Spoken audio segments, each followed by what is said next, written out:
o papel do ente público, e aí ente público município, ente público Estado, não se esgota. E aí eu não estou falando só de regulação, em que pese a regulação ser muito importante, né? Mas eu estou falando do papel do ente público em questões como regularização fundiária, em questões como segurança pública, em questões como integração da política de saneamento com as políticas urbanas, as políticas relacionadas a recursos hídricos. Então, assim, essa ideia de que eu resolvi um problema concedendo para o privado, você pode ter resolvido um problema se você não tinha dinheiro, agora vai vir um privado e investir. Mas em termos do quanto você vai ter que se capacitar para ser capaz de regular, de fiscalizar, para dar condições para aquele privado, né? O saneamento em favela, o saneamento em áreas irregulares, o saneamento rural, precisa muito da participação do Estado, mesmo que o responsável por fazer aquele investimento seja o privado.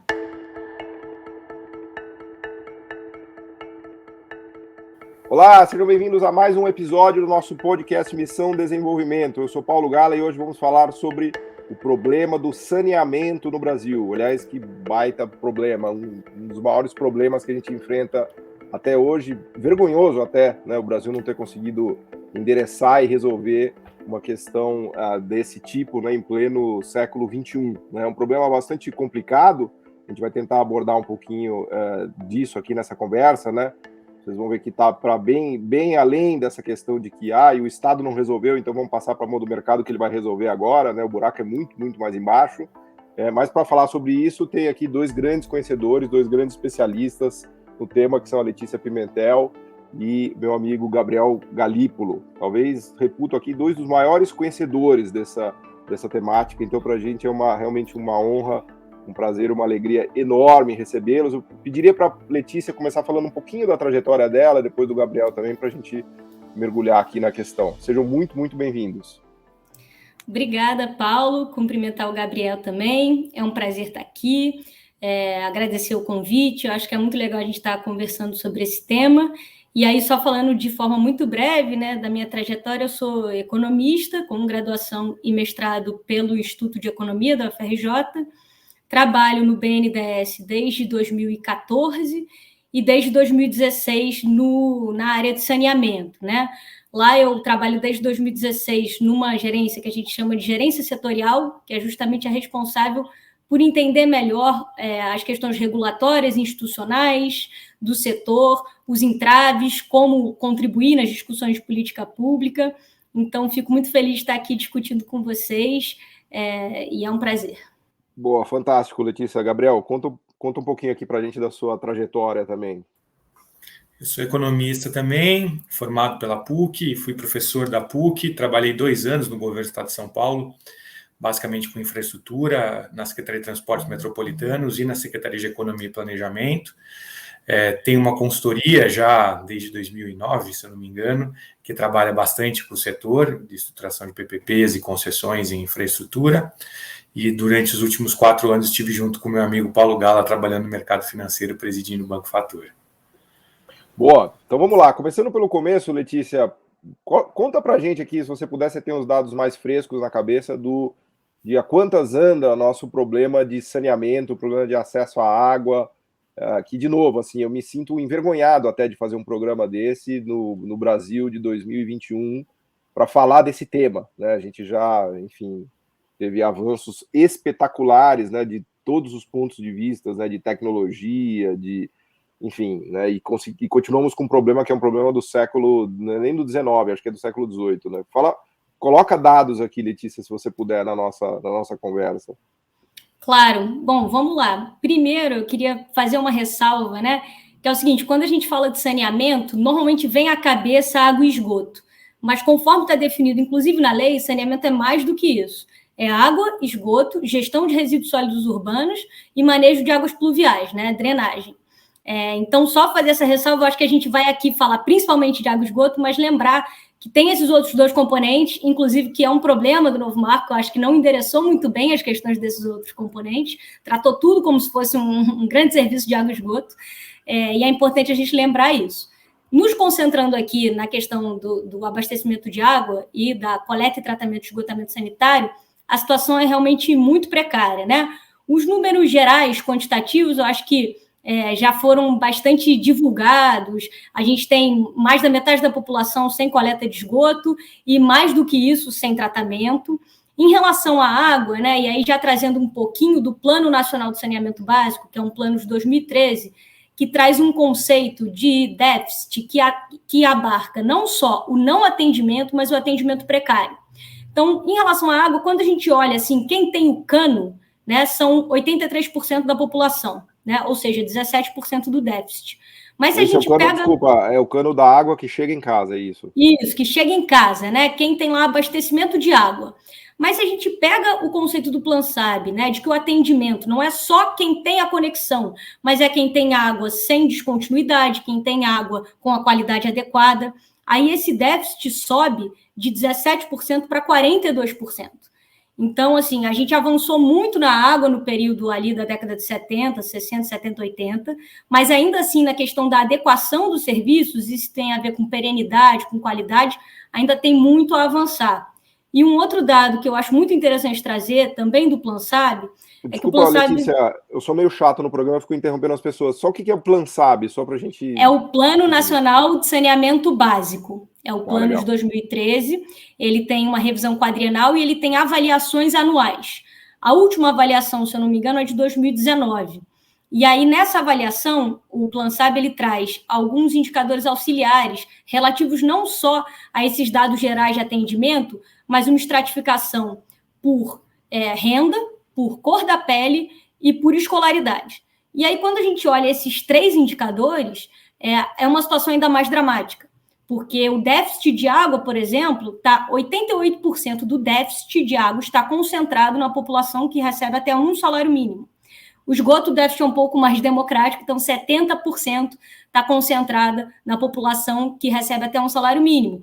O mesmo se repete em relação à cor da pele. Cerca de 60% a 70% do déficit está concentrado nas populações de cor preta ou parda. E escolaridade da mesma forma. Então, existe aí uma sobreposição de desvantagens, né?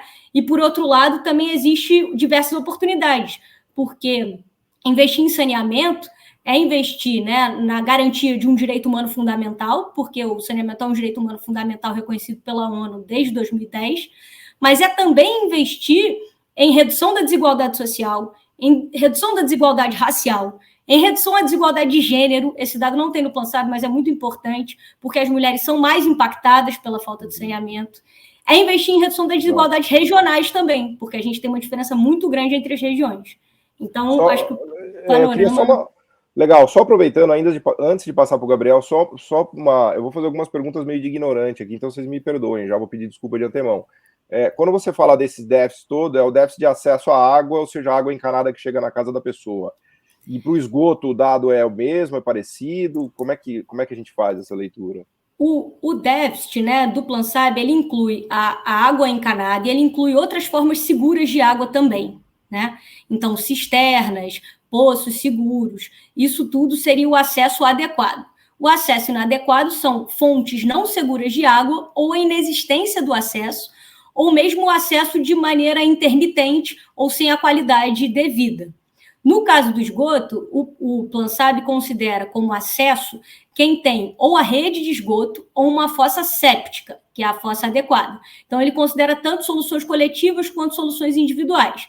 E no déficit está quem não tem acesso nenhum, né? Ou quem tem uma solução, por exemplo, uma fossa rudimentar ou alguma coisa do tipo.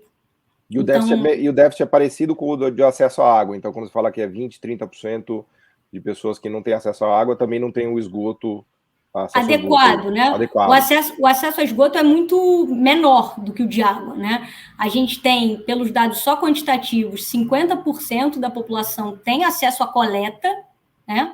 E muito menos que isso tem acesso a tratamento. Quando você olha o dado do PlanSAB, que tem esse input qualitativo, né? Que fala não só... porque são 2 dados, né? Eu vou explicar aqui. Um dado é o do Sistema Nacional de Informações de Saneamento, que são os dados dos prestadores, né? Esse é um dado que vai te dar o dado, principalmente das soluções coletivas. Outro é o dado do PlanSAB, que é um dado que são transformações feitas a partir da PNAD. Então, você vai ter a realidade das casas. Aqui você consegue pegar as soluções coletivas e as individuais. E a partir disso, a partir desse conceito de acesso adequado, o Plano Save faz o cálculo do déficit. Né?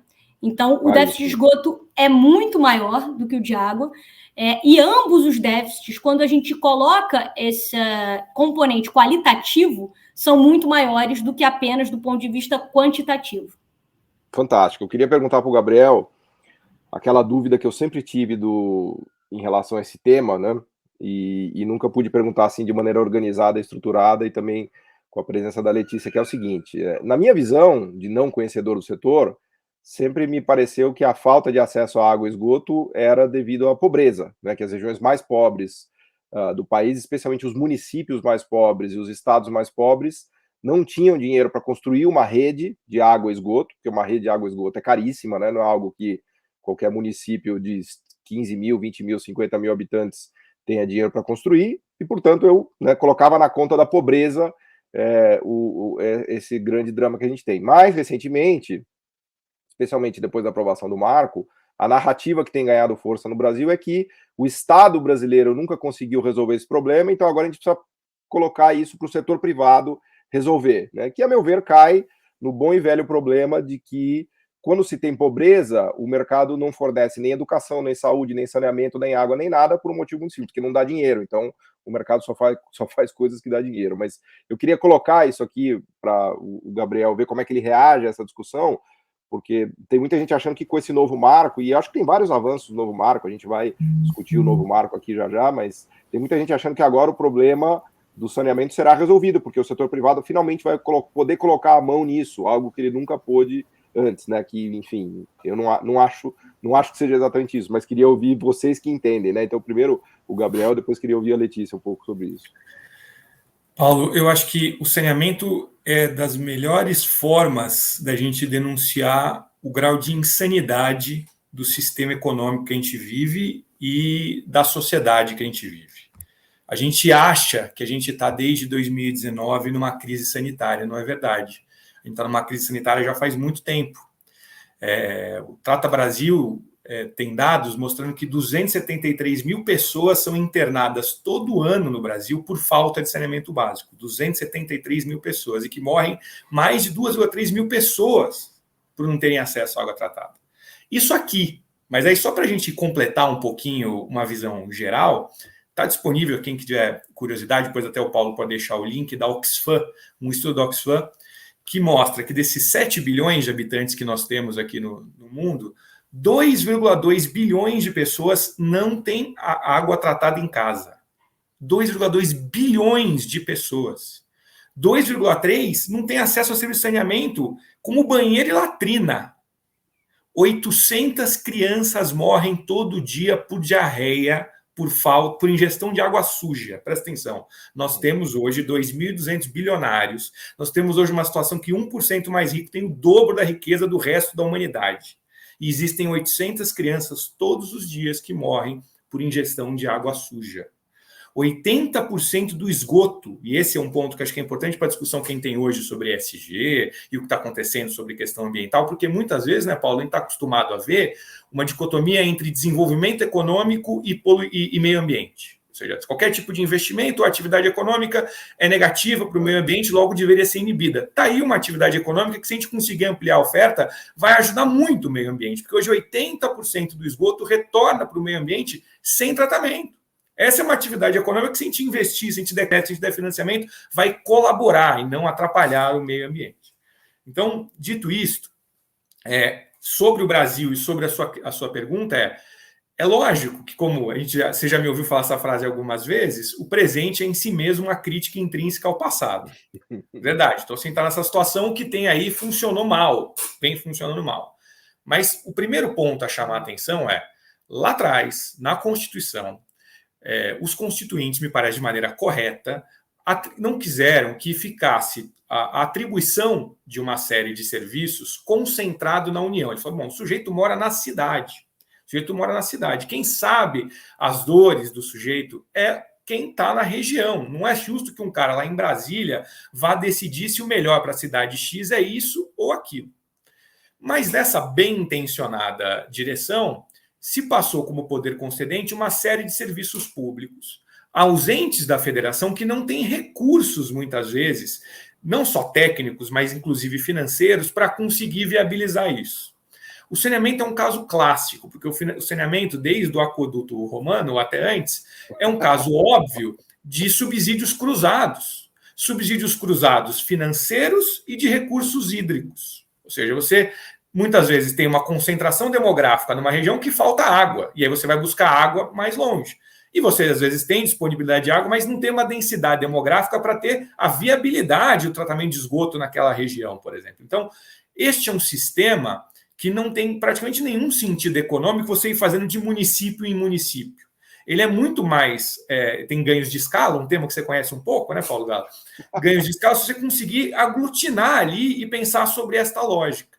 Então, as empresas estaduais passaram a ocupar o espaço que elas ocupam, não foi por uma questão de ideologia ou coisa desse tipo, é porque realmente ela funciona como uma grande câmara de compensação, como uma grande caixa de compensação entre os municípios para fazer esses subsídios cruzados de recursos fiscais e de recursos hídricos. Por que é que a gente não conseguiu avançar mais neste modelo? Qual é a dificuldade que a gente encontra? Vamos lá. Primeiro ponto é, eu começo geralmente com o saneamento indo buscar água onde ela está mais acessível e ela é mais barata. Desculpa, só interromper, Gabriel. A gente está falando das estatais do saneamento, né? Dos estados daí. Exatamente, as estaduais estatais. Estaduais estatais do saneamento, que são o pilar do sistema, vamos colocar assim. Hoje, a maior parte do serviço é prestado pelas estaduais. E aí, o ponto da tua pergunta, Letícia pode colaborar aqui se eu estiver falando alguma besteira, mas o ponto da tua pergunta é: como as estaduais fornecem a maior parte do serviço e a coisa hoje tem esse déficit desse tamanho, qual é o raciocínio? Logo, a culpa é que o Estado presta mal o serviço. Isso não é verdade. A gente tem, inclusive, estados que têm estaduais e a universalização é das maiores que a gente tem dentro do país. O ponto principal a ser compreendido é quem é o poder concedente, quem é o titular do serviço. Do ponto de vista legal, é o município. Faz quase nenhum sentido que você tenha sistemas autônomos separados, atomizados por municípios. Isso é uma lógica que faz sentido ter subsídios cruzados. As estaduais conseguem fazer isso. As estaduais vêm fazendo isso ao longo do tempo. As estaduais.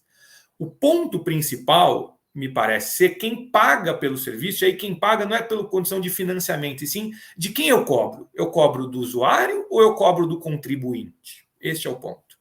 E aí, muitas vezes, para dar um exemplo aqui, para a gente não fazer uma coisa muito abrangente, não ficar segurando a bola aqui tempo demais, mas você vai lá, pega uma empresa estadual e abre capital dela. Abrir o capital, assim, vai contar com mais recursos, só para dar um exemplo. Só 10. Por exemplo. Aí você abriu recursos dela, aí o que acaba acontecendo? Ela vai buscar, inicialmente, água onde está mais fácil, onde está mais acessível. Logo, aquilo que a gente chama de custo marginal da água é mais baixo. E, geralmente, ela faz a ligação do esgoto e faz aquilo que a Letícia estava explicando bem, que é a tal da coleta e afastamento. Ou seja, ela não faz o tratamento do esgoto, mas faz a coleta e afastamento. Na sua conta de água, não vem água e esgoto cobrado junto, mas não tem um relógio para esgoto. Você calcula que o quanto você consumiu de água está junto com o esgoto. Então, você paga como se o seu esgoto estivesse sendo tratado, mas o seu esgoto está sendo só coletado e afastado.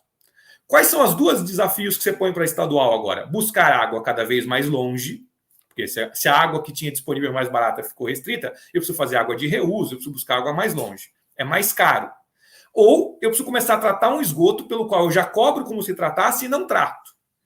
Bom, se eu tiver custos adicionais e não tiver receitas adicionais, não precisa ser nenhum gênio para saber que a margem EBITDA vai cair, o valor da empresa vai cair. E aí você entra num problema parecido com o que você está assistindo com a Petrobras hoje em dia. Vai perder valor a empresa.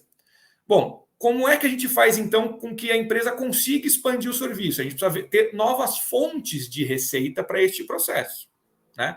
Da onde vão vir essas novas fontes de receita? E aí também é um discurso delicado, porque muitas vezes a gente se diz assim, não, a água é um bem universal, não deveria se cobrar pela água, mas também não é inteligente não criar nenhum tipo de impedância pelo uso da água. Ele é um bem escasso. Você não pode ver como a gente assiste hoje, muitas vezes em bairros de classe média alta, a pessoa lá lavando a calçada com água, né? Porque você pergunta para o sujeito quanto custa o litro da gasolina, o cara sabe. Pergunta quanto custa o litro da água. Muitas vezes o sujeito não sabe te responder, então você precisa criar uma impedância.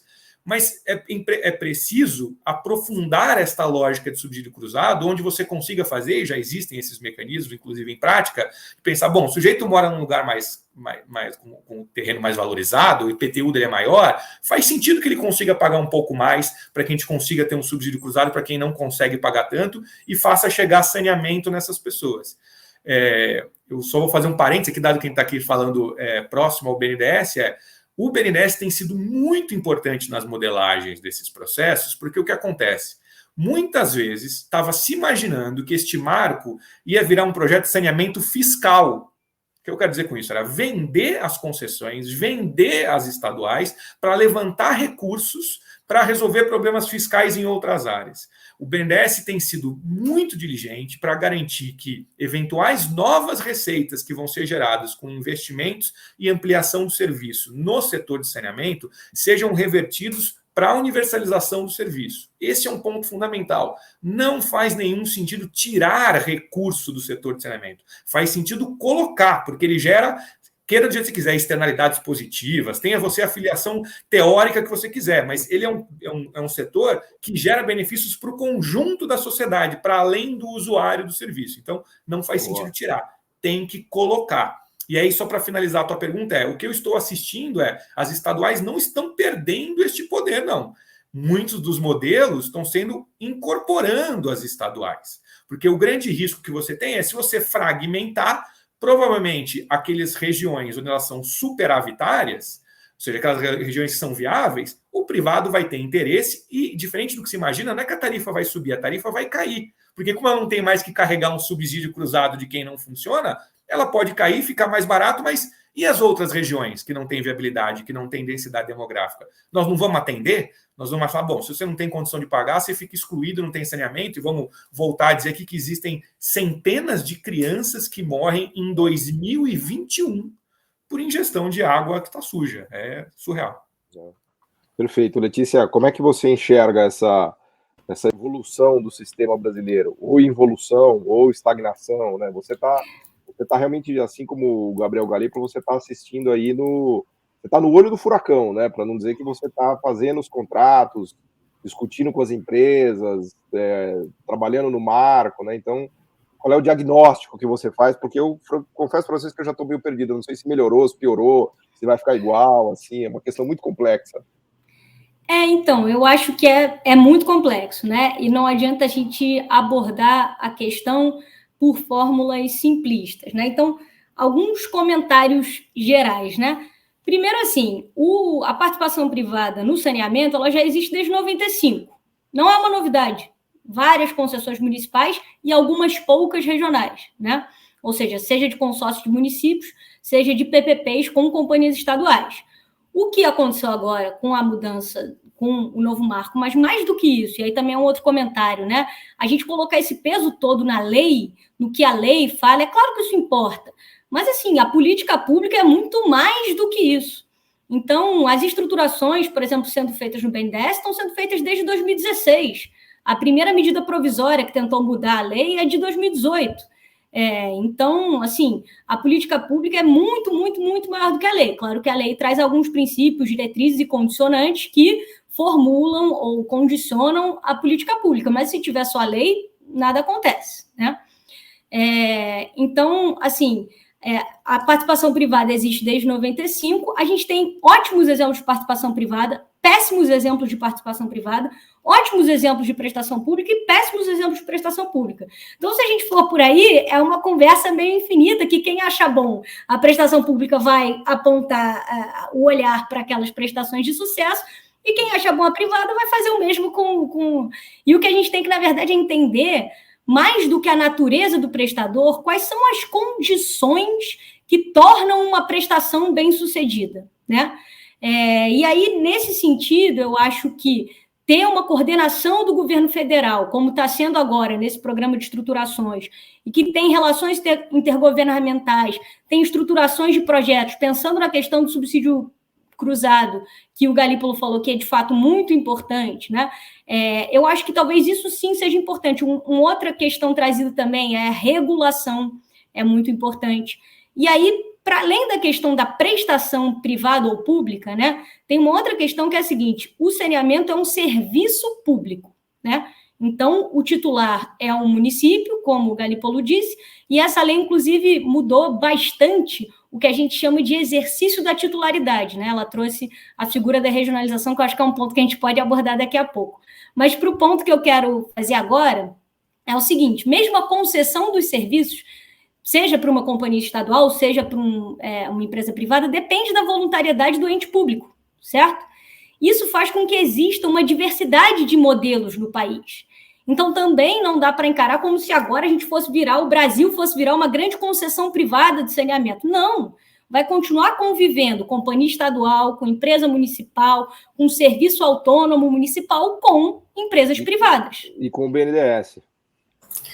Do ponto de vista do financiamento, sim, também. BNDES, com Caixa, com muitas coisas. E aí, só para terminar o raciocínio, eu acho que o que é muito importante não perder de vista é o seguinte: mesmo concedendo os serviços, né, seja para uma companhia estadual, seja para um privado, ou fazendo serviço diretamente, o papel do ente público, e aí ente público município, ente público estado, não se esgota. E aí eu não estou falando só de regulação, em que pese a regulação ser muito importante, né?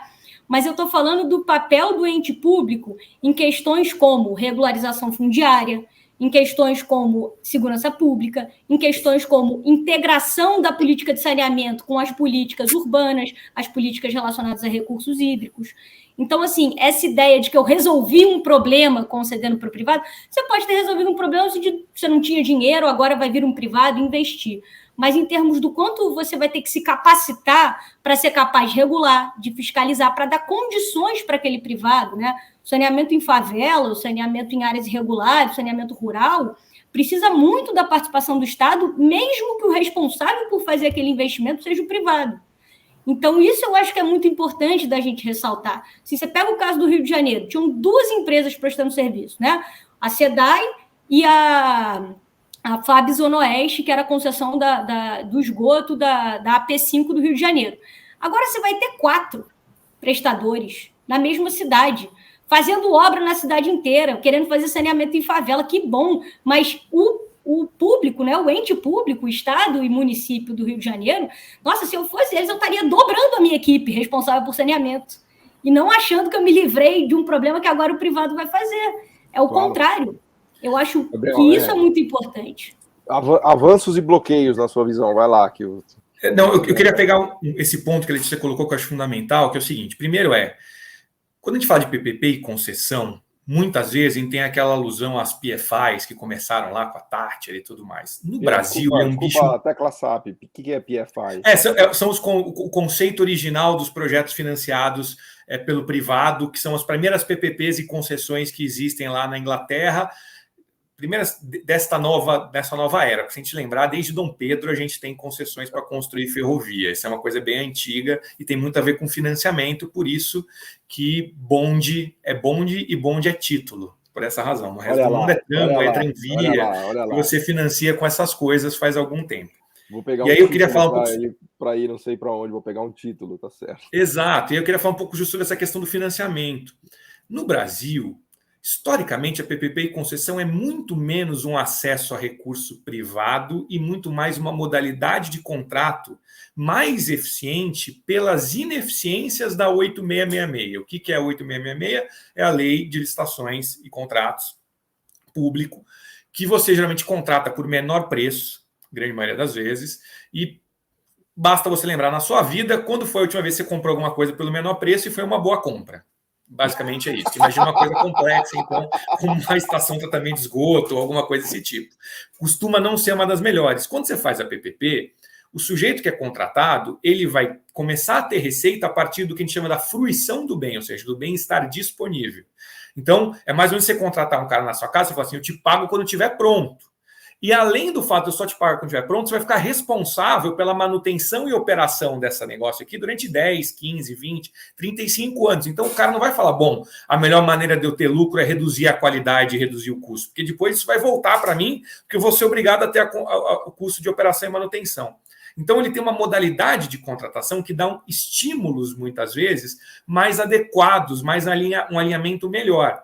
Mas, falando como quem faz modelagem já faz mais de uma década, a maior prova de que você não é um grande acesso a recursos de privado é toda vez que você vai fazer o chamado WACC, que é o custo médio ponderado de capital, entre custo capital próprio de terceiros, diferente do resto do mundo, onde você vai ver o custo capital terceiros, vai avaliar quanto é que está emprestando lá fora e colocar uma série de contas, você entra no site do BNDES e vê o quanto que o BNDES paga para emprestar, porque cobra para emprestar, porque quem financiou 70% a 80% dos recursos de todas as concessões BPs do Brasil que envolviam novos investimentos foi o BNDES, historicamente. Então, você acaba recorrendo a recursos públicos para fazer isso. Então, é muito mais uma modalidade de contratação. E aí, eu acho que tem que chamar atenção para isto, para esse papel que eu acho que, não sei como é que eu vou usar essa expressão, mas se tentou restringir do BNDES nos últimos tempos, não vejo outra maneira de dizer isso, desculpa, mas se a gente analisar, eu acho que tem um ponto interessante para a gente ver nisso de ver uma perspectiva mais longa. Um ponto positivo, vamos lá, para isso que o BNDES está estudando desde o início, que é o caso da SEDAI. Que você falou ponto positivo para o marco, você está falando? Eu diria para o saneamento, porque, como disse bem a Letícia, começa muito antes do marco. Tá, o marco a modelagem vai da SEDAI sacramentar coisas que já estavam em curso. Já vinha sendo modelado nesta lógica, onde a SEDAI permanece ali. Eu ousaria quase dizer assim, talvez o modelo de preferência de quem é mais privatizante não seria esse modelo que o BNDES bancou. Seria uma venda da SEDAI, por exemplo. Né? Mas saiu um modelo onde a SEDAI permanece sendo quem contrata o privado e comanda o privado nos contratos ali. E foi um sucesso. Vamos só fazer um parênteses aqui, ó. Quando você poderia imaginar, né, Letícia, que a gente ia dizer que a concessão da SEDAI levantou recursos de outorga e de investimentos superiores à concessão da Dutra? Veja só, a rodovia é um setor altamente consolidado, todo mundo sempre falou, saneamento levantou um volume. Hã? É surreal, levantou um volume de recursos absurdos. Mas existe um cenário, do ponto de vista macro, que deve voltar a reclamar a presença do BNDES mais forte na coordenação de financiamento, que é o seguinte: empresas de saneamento estaduais e estatais contam com acesso a recursos terceiros muito baratos, porque existem agências de fomento, órgãos de fomento internacionais, inclusive, que dão crédito altamente subsidiado. Não é só o Brasil, viu, que dá crédito subsidiado. O mundo inteiro. Parece que esse negócio de capitalismo é importante, esse negócio de crédito subsidiado. E eles dão uma série de recursos desse jeito e, muitas vezes, para a empresa estadual ou estatal, ela consegue correr o risco cambial, coisa que a empresa privada não consegue, porque ele vai ter garantia soberana e uma série de coisas. Para dar um exemplo, Paulo Gala, você que é um grande fã e consumidor de títulos públicos, se você entrar na nota última da Arcesp, que é a agência reguladora do Estado de São Paulo, ela vai dizer que o custo nominal do capital de terceiros, depois dos impostos da Sabesp, é 5,42% ao ano. E o custo real do capital de terceiros é 3,33%. O que significa isso? Que a Sabesp hoje capta recursos, a média do custo capital dela está metade do custo capital do Tesouro Nacional. Olha só. Quem é o privado que vai conseguir bater esta condição de captação? Me parece difícil que a gente vai ter um privado que vai conseguir bater isso. É tudo dinheiro subsidiado que ela tem acesso. Ela tem uma série de créditos que ela consegue ter acesso. Por isso, inclusive, o enforcement do que existia por trás do marco legal para você se adequar, que era não ter acesso a recursos federais, muitas vezes para algumas empresas como essa tem menos poder, porque ela tem acesso a uma série de outros recursos por aí. O que eu quero dizer com isso? Seria muito bom para o país se a gente conseguisse escapar as polarizações. Eu sei que essa palavra ficou super manjada e com sentidos ruins, mas assim, a gente está há muito tempo debatendo: é público, é privado? É Estado ou é mercado? Não existe público sem privado, não existe uma sociedade que tem Estado sem mercado, nem mercado sem Estado. Se a gente conseguisse ser um pouquinho pragmático, assim, poxa, como é que eu consigo juntar o que é de melhor aqui e o que é de melhor aqui? E você dizer, olha, privado, você vai ser contratado e tá tudo certo você ter lucro, é assim que funciona mesmo, mas a sua lucratividade vai estar condicionada a você atender esses marcos e essas obrigações de qualidade que envolvem ótimos sociais. Isso que me parece que a gente precisa tentar superar, porque toda empresa estadual tem que contratar um privado. Seja ele um funcionário, seja ele um prestador de serviço, ele vai contratar. A questão é qual é a modalidade de contratação que consegue oferecer o melhor alinhamento do ponto de vista do resultado para a sociedade. Isso que me parece a discussão que deve ser feita. Boa. Letícia, eu queria puxar um pouquinho a conversa para o BNDES agora, né? Dessa perspectiva do que você já falou, do que o Gabriel falou, e obviamente, da perspectiva do papel gigantesco que o BNDES tem no setor desde sempre, né? Como é que você enxerga isso, né? Como é que, enfim, porque esse é um tema-chave aqui do nosso podcast, é importante resgatar um pouquinho, né? Porque desde o primeiro episódio, né, do nosso podcast, a gente tem mostrado, tem feito essa discussão do público e do privado, e muitas vezes o BNDES aparece aqui porque ele, no final do dia, é o único que está disposto a tomar um risco que o setor privado não quer tomar. E no final do dia, né, muitas vezes esse risco, essa tomada de risco se revela acertada. Às vezes erra também, né? Aliás, a gente está cansado de ver isso também no setor privado, mas a gente citou casos aqui de, sei lá, de WEG, de Embraer, de parques eólicos, de inúmeros, de TOTOS, né? Inúmeras empresas que existem hoje, graças também a uma tomada de risco que o BNDES fez lá atrás que ninguém queria tomar, só para ilustrar a importância dessa visão pragmática que o Gabriel colocou aqui de Estado mais mercado, e não Estado ou mercado, né? Então eu queria te ouvir um pouco da ótica do BNDES mesmo, do que vocês têm feito, de como vocês estão enxergando a evolução, as oportunidades, o que falta fazer, enfim. Agora a sua visão de insider mesmo do BNDES e, obviamente, do que você puder falar só, né? Sim, claro, ressalvando, né, que são minhas opiniões pessoais, né? Perfeito. Bom, eu acho que aqui a gente está falando de financiamento, né? Aí, financiamento, eu não vou falar só de BNDES, em que pese eu possa falar um pouquinho depois mais sobre BNDES, eu acho que a TLP é uma questão importante, né, de ser colocada. Mas vou falar aqui de fontes públicas de financiamento, e aí eu estou colocando Caixa, BNDES, BNB, né, que também é um financiador importante do saneamento no Nordeste. As fontes públicas de financiamento, elas são, e aí eu fiz um estudo, até que saiu no BNDES setorial no início do ano, com o meu colega, o Marcelo Mitterhoff, a gente estudou a estrutura de dívida de 18 empresas de saneamento, 13 companhias estaduais e 5 holdings privadas, né? Entre 2016 e 2019. E aí o que a gente observou, né? A maior parte, nesses 2 períodos, a maior parte das empresas tinha sua dívida, a maior parte da sua estrutura de dívida, aliás, a maior parte não, pegando o total da dívida das empresas, a maior parte estava alocada em fontes de financiamento públicas federais. E aí, por quê? Né? Porque são essas fontes que dão o financiamento de longo prazo que o setor de saneamento precisa, né? Não é porque tem uma reserva de mercado, né? Pelo contrário, né? Atualmente o BNDES, inclusive, tem um custo denominado em NTNB de 5 anos. Mas é a Caixa, é o BNDES e é o BNB que oferecem empréstimos que têm prazos de 25, 30 anos, que têm durations de 16, 17, 18 anos. Quando você olha para o mercado de capitais, ainda tem 2 questões. Primeiro, a grande maioria das emissões não são para investimento, embora tenha havido, sim, um aumento de emissões para investimento, aumento de emissões de debêntures incentivadas, mas mesmo assim, tem uma parcela pequena ainda reservada para investimento. O que é reservado para investimento dificilmente são investimentos mais próximos do que a gente chama de greenfield, ou seja, investimentos muito robustos, que nos anos iniciais têm um fluxo de caixa operacional negativo. Dificilmente o mercado de capitais dá conta disso, tanto pela questão do modelo econômico mesmo, tanto pela questão do risco. Mas é importante dizer assim, o saneamento em si, claro, esses grandes projetos que estão saindo agora exigem muito investimento, tem uma questão do risco de construção, tem alguns riscos associados mais, mas, no geral, não é um empreendimento arriscado, né? É uma demanda inelástica, uma tecnologia conhecida. A questão não é essa. Qual é a questão? A questão é que o payback é longo. A obra demora, são intervenções no meio urbano, e principalmente no esgoto, não é uma rodovia que você fez ali a estrada, botou o pedágio, no dia seguinte que você botou o pedágio, você começa a arrecadar dinheiro. Não é assim. Você fez a obra de toda a sua rede, depois você vai convencer uma pessoa a se ligar na rede de esgoto.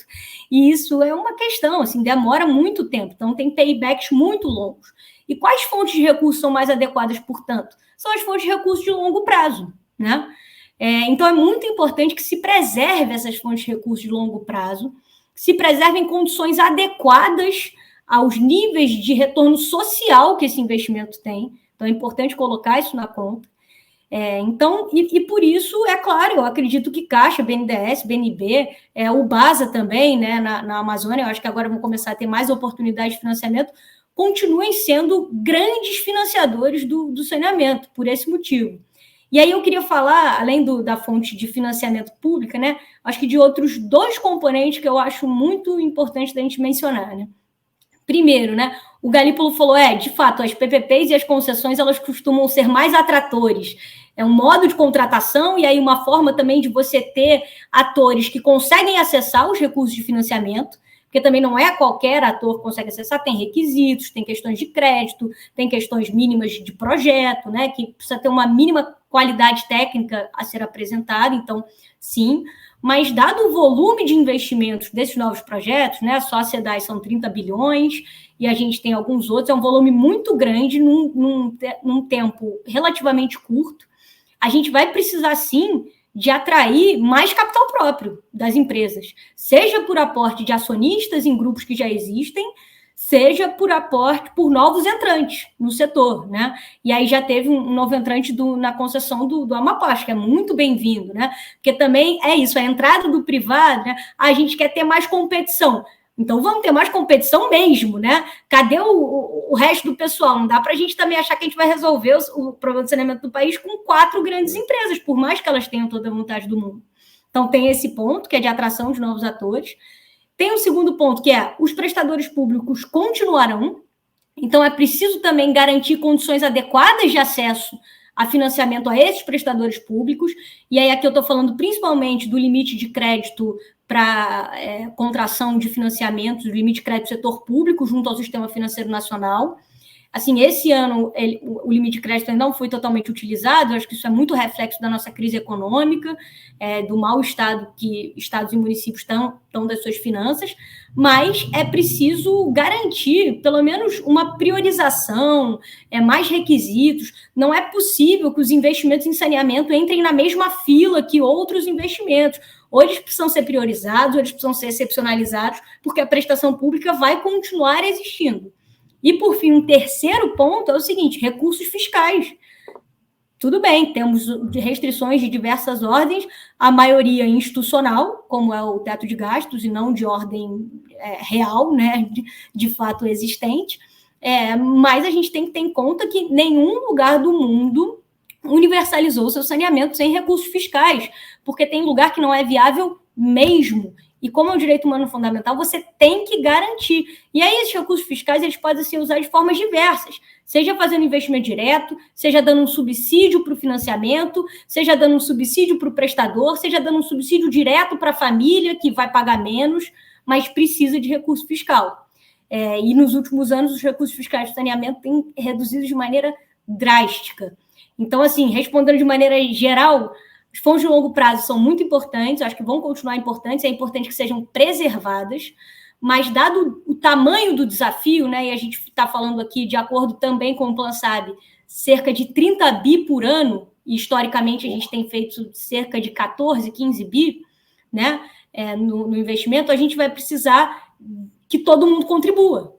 E são os prestadores, que precisam ter uma capacidade de aportar capital próprio, são recursos fiscais, o orçamento do AGU, é o mercado de capitais, que vai se aprimorar, mas o mercado de capitais tem limitações estruturais, né? Ainda mais esse mercado de debêntures incentivadas, que é tudo na pessoa física. Eu, particularmente, acho uma certa insanidade você ter financiamento de infraestrutura feito pelo BOR. Só uma nota de pé de página. Eu e o Gabriel Galípolo trabalhamos mais de 3 anos nesse mercado aí, do lado de cá do balcão, conversando com as pessoas físicas e tal. Né? Só para você não podia deixar de registrar isso aqui. Tentando conquistar corações e mentes do institucional, que também não é fácil. Porque, assim, vamos lembrar que hoje, se você descer lá nos Estados Unidos e falar assim, meu querido, tem aqui um negócio para você que te dá 12,5% ao ano. O mercado fala, mas deve ter muito risco, isso assim. Não, é livre de risco, é título público. Mas eu consigo receber só daqui 10 anos ou 5 anos. Não, tem liquidez diária. Inclusive, se você comprar uma, paga semestralmente. Então, assim, as condições de você tornar atrativo um investimento, como você bem está explicando, que é intensivo em capital, longo prazo de maturação, com baixíssima liquidez, regulado, quando você volta para o Brasil com as taxas de juros de 2 dígitos, eu acho que esse é um cenário que às vezes as pessoas estão muito assim, existe a questão institucional e legal, lógico que existe, ela é fundamental, ela é importante, mas as condições estruturais e conjunturais econômicas são muito importantes. A gente fez concorrências num cenário de juros baixo, né, de que isso ajudou muita coisa, e essa volta desses juros agora tende a criar um cenário mais adverso para um horizonte médio prazo. Inclusive, qual o papel dos bancos públicos, Paulo Gala, vai ser essencialíssimo, assim. Eu já estou naquela fase do programa que dá aquela agonia desgraçada, porque a gente conseguiu cobrir metade dos temas e, infelizmente, já temos que encaminhar aqui para um encerramento. Mas eu queria ouvir um pouquinho a Letícia nessa coisa da TLP também, e já meio caminhando para uma conclusão, assim, Letícia, o que te anima e o que te desanima hoje no setor? E também queria ouvir o Galípolo, né, porque vocês são realmente uns Highlanders aí do setor, vocês já estão, né, viveram muita coisa, né? Então eu queria ver se eu vou voltar para casa mais otimista ou mais pessimista depois dessa conversa. Bom, eu queria dizer que eu acho que eu tenho até pouco tempo de setor, é que eu peguei um pedaço que realmente foi bem conturbado, eu consegui ver de tudo. Eu comecei a trabalhar no fim do PAC, peguei o marco legal e o programa de concessões. Então pronto, você já viu tudo. Mas é porque o setor de saneamento, e já vou te dizer uma coisa que me anima muito, é um setor que tem muita gente boa trabalhando, muita gente trabalha há anos no setor, muito engajadamente, assim, desde que eu comecei a trabalhar, eu conheço pessoas que estão no setor há 15, 20, 25 anos. Quando eu falo que eu trabalho desde 2016, as pessoas acham que eu sou um estagiário. Estou compreensível, ainda estou aprendendo, e é verdade, tem muito que aprender. Sobre a TLP, eu acho que é o seguinte, tem uma questão que é essa, assim, o saneamento e outras áreas da infraestrutura e a inovação, né, e diversos setores econômicos precisam de incentivos governamentais do ponto de vista do financiamento para que ocorram, inclusive seja para que o mercado floresça, seja para que se criem novos mercados, né? A TLP tem uma questão que ela é procíclica, né? Tão simples quanto isso, ela é procíclica. Então, essa é uma questão importante. Ou seja, agora você tem um aumento de juros, em vez de você ter um mecanismo de garantir o financiamento a atividades econômicas que poderiam contribuir para desengargalar a economia e ali na frente você possibilitar eventualmente uma redução, e aí nem entrando na questão do regime de metas de inflação, etc., né? Mas é um complicador, né? Então, ela tem esse problema, que é um problema grave, a gente precisa ter pelo menos um plano de contingência. Desculpa eu só ligar a tecla SAP do procíclico aqui, que para a gente isso cai com uma naturalidade total, mas muita gente que está nos ouvindo não sabe, né? O procíclico é o seguinte, ele faz o contrário do que ele deveria fazer, né? Então, por exemplo, quando a economia, a taxa de juros está subindo, a gente deveria ter alguma taxa, né, que garantisse algum financiamento para atividades básicas e essenciais, né? Então, quando a TLP, que é a taxa de juros que remunera a dívida tomada pelo BNDES e segue os títulos públicos, né, quando o juro sobe, essa taxa também sobe, e aí acabou a fonte de financiamento para todos esses projetos essenciais. Fecha parênteses aqui, tá com você. Isso, perfeito. Então, acho que o ponto 1 é assim, precisamos ter um plano de contingência, porque, assim, com juros baixos, a TLP pode funcionar muito bem, com juros altos pode ser um desastre. E um segundo ponto um dos grandes argumentos dos criadores da TLP é o seguinte, agora a gente vai ter que discutir o subsídio no Congresso. A sociedade vai decidir o que vai ser subsidiado, o que não vai ser subsidiado. Desde então, eu não vi essa discussão ocorrer, ou pelo menos ocorreu muito pouco, né? Então, se isso é um campo aberto para discussão, né? Então, discutamos. Então, vai existir uma TLP-linha, que vai ter um subsídio justificado pela prioridade daquele setor, pela prioridade daquele investimento, e pode ter um redutor, pode ter, enfim, aí tem milhares de maneiras de trabalhar em cima disso. Mas não dá para a gente achar que os juros vai subir e o financiamento de infraestrutura de longo prazo, de inovação, feito pelo BNDES, vai continuar igual. Isso não é possível, né? Então, eu acho que são questões que a gente vai precisar endereçar e seria bom começar a discutir, porque a gente já está vendo esse cenário acontecer, né? A Selic subiu para mais de 7. Então, é complicado. E aí é a tempestade perfeita também, porque é isso que o Galípolo falou. A gente viu esse boom de debêntures, etc., no momento de taxa de juros muito baixa, né?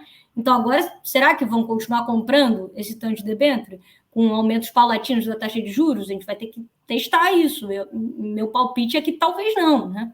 Então, acho que essa é uma questão. Em relação ao que me anima e o que me desanima. O que me desanima, normalmente, são as discussões e as soluções muito simplificadas. Então, acho que por tudo que a gente discutiu aqui, a gente tem que abordar o saneamento como um problema complexo. Não é só um fator que vai decidir, né, se é público ou se é privado, se é financiado pelo mercado, se é financiado pelo BNDES. Não é isso que vai decidir, não é uma canetada numa lei que vai decidir. São consensos que precisam ser construídos de maneira muito barganhadas, e a gente precisa muito reconhecer a diversidade de formas de se chegar ao mesmo objetivo que existe num país tão plural quanto é o Brasil. E precisa conseguir abarcar isso dentro da política pública. Então, o BNDES, eu acho que tem um programa muito bem sucedido e muito importante de estruturação de concessões, né? Eu acho muito legal, mas não é todo estado que quer conceder os seus serviços, não é todo município que quer conceder. Será que a gente não pode ter uma política pública, e não estou falando necessariamente do BNDES, mas que faça estruturação de projetos para as empresas públicas, por exemplo, né, que ajude a reestruturar isso, ou então até mesmo dentro das concessões, né, como o Galípolo disse, a SEDAI vai continuar existindo. A gente quer que a SEDAI melhore, né? Afinal, ela não conseguiu cumprir o papel dela. O governo federal poderia também apoiar a SEDAI nesse sentido, por exemplo, né? Um exemplo. Então, acho que o que me desanima é um pouco essa visão meio simplista das coisas.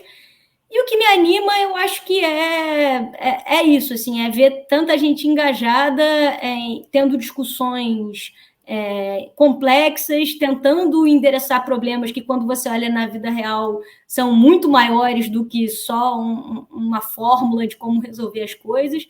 E eu confesso que eu encontrei no saneamento um grupo de pessoas em diversos lugares, seja no governo, seja nas entidades de sociedade civil, seja nos consultores, assim, eu acho que é um time de pessoas muito engajado. Boa. E isso me anima bastante. Boa, show de bola. Gabriel Galípolo, suas palavras sobre o setor que já são parte da sua vida.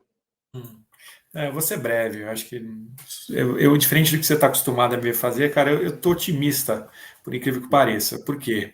Que bom. Se você está otimista, eu fico otimista, cara. Exato, é difícil você ouvir isso de mim, né? Mas é porque, como diria um cara que você gosta muito, e como diria uma música de uma campanha, depende de nós. Porque assim, as limitações que a gente tem são nossas, realmente. Assim, a gente tem condições, tudo que é entrave, né? Eu acho que são questões que são superáveis do ponto de vista de uma construção de uma solução técnica. Então, eu fico animado de ver que o setor está atraindo toda essa atenção, tem novos entrantes querendo, tem gente olhando, tem muita gente estruturando, como a gente comentou aqui, é o caso do BNDES, de uma maneira pragmática, ou seja, qual é a solução, dado o arcabouço que eu tenho de soluções possíveis, que vai endereçar a questão efetiva. Qual é a questão efetiva? O sujeito não quer saber se a empresa é A, B, azul, vermelho. Ele quer saber se tem água e tem saneamento na casa dele, se a gente está resolvendo o tema. A gente precisa endereçar o tema. Então, eu fico muito contente de ver este tipo de questão, esse tipo de solução.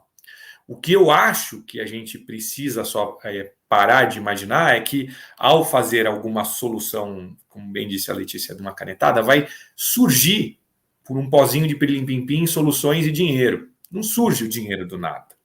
Então, para além da questão de um eventual subsídio para financiamento, a gente precisa discutir quem é que vai pagar. Existe uma questão de receitas, efetivamente, que precisa ser equacionada. Se saneamento não justificar recurso fiscal para isso, ou não justificar um subsídio cruzado, não tem o que justifique.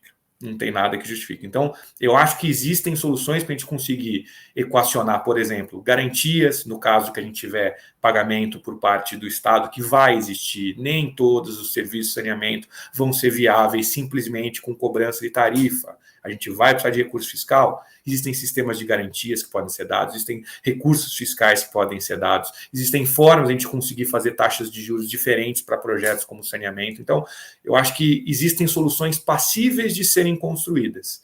Basta a gente ser pragmático e tentar se liberar de ideias que existem nomes ou palavras-chave que basta tal coisa e aí panaceia, universal, tudo se resolveu. Acho que esse é o meu lado positivo. Acho que dá para construir, tá nas nossas mãos.